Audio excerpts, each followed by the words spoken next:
वाला का आंसर बताओ। Deliberate, consider, unplanned, careless, aimless.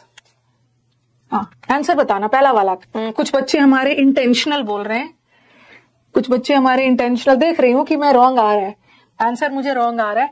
देखो एक स्लाइड में मैंने क्वेश्चन लिया, अच्छे से आपको समझा दूं। ये जो डेलिबरेट वर्ड है ना, इस डेलिबरेट का दो मतलब होता है। ओके, आपने तो डेलिबरेट का मतलब है, डेलिबरेट का मतलब आपने याद किया है, कोई भी चीज डेलिबरेटली मतलब जानबूझकर। ओके, कोई भी चीज आप जानबूझकर कर रहे हो, किसी के साथ प्लानिंग से कर रहे हो। एक मिनट बताती हूँ। तो ये जो डेलिबरेट है, ये वाक्य में एडजेक्टिव का भी काम करता है, और कभी कभी ये डेलिबरेट वर्ड वाक्य में वर्ब का भी काम करता है। जब ये एडजेक्टिव का काम करता है ना, तो डेलिबरेट का मतलब होता है इंटेंशनल। ठीक है, इंटेंशनल का मतलब है कोई भी चीज आप प्लानिंग के साथ कर रहे हो। इंटेंशनल, प्लानिंग के साथ कर रहे हो, इंटेंशनल कोई भी कर रहे हो, कोई काम प्लान करके कर रहे हो, आपका इंटेंशन ही है प्लान करके उसको नुकसान पहुंचेगा, इसको बोलते हैं एडवर्टेंट। ओके, जानबूझकर, नोइंगली, सब चीज जानबूझकर कर रहे हो। एक तो ये मतलब हो गया। तो आप ऑप्शन ढूंढोगे तो अनप्लान्ड दिख रहा है, बट डेलिबरेट का मतलब तो प्लान्ड होता है, ये तो इसका एंटोनिम हो गया, ये तो होगा नहीं। और डेलिबरेटली का मतलब केयरलेस नहीं होता है, डेलिबरेटली का मतलब एकदम जानबूझकर आप कोई काम कर रहे हो। ओके, जानबूझकर कर रहे हो, ये भी एंटोनिम ही हो गया। और एमलेस का मतलब है बिना किसी एम के, आप बिना किसी एम के नहीं कर रहे हो, आपका इंटेंशन ही है उसको नुकसान पहुंचाना। तो आपको लगेगा अरे ये भी नहीं होगा, तो फिर आंसर कौन सा होगा?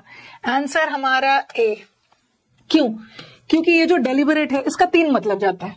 ठीक है, इस डेलिबरेट का एक मतलब तो ये हो गया, ठीक है, और एक डेलिबरेट वर्ब होता है, deliberate as a verb. Okay, deliberate को एज अ वर्ब, हाँ, का मतलब होता है कोई भी चीज को डेलिबरेट करना, मतलब कंसिडर करना, बहुत सोच विचार करना।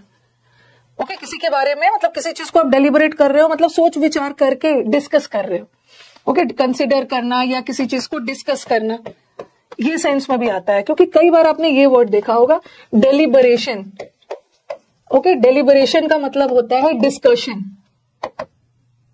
Okay, after thoughtful deliberations, after thoughtful deliberations मतलब सोच समझ के डिस्कशन करने के बाद। तो इस डेलिबरेट का 2 मतलब होता है। ठीक है, वो वाला ऑप्शन तो है नहीं। अगर ये होता ना तो ये भी हो सकता है, बट इन्होंने दोनों को नहीं डाला है, क्योंकि दोनों तो हो सकता है। Answer is this, answer is this, तो ये ध्यान रखना है। और एक चीज और, एक डेलिबरेट का मतलब केयरफुल भी हो सकता है। कभी कभी आपके एग्जाम्स में डेलिबरेट एज एन एडजेक्टिव दिया हुआ है। एक डेलिबरेट का मतलब तो होता है इंटेंशनल, जानबूझकर, और एक डेलिबरेट एज अ वर्ब होता है कंसिडर करना, किसी चीज को बहुत ज्यादा सोच विचार करके काम करना।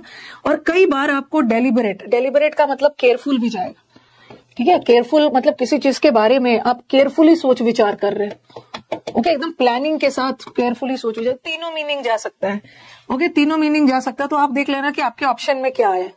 कोई तो यहाँ आपको मन करेगा ये सब ढूंढने का, अरे डेलिबरेट तो एडजेक्टिव होता है और कंसीडर तो वर्ब है, इसका मतलब इसी तीनों में से होगा, बट डेलिबरेट कभी कभी वर्ब भी होता है।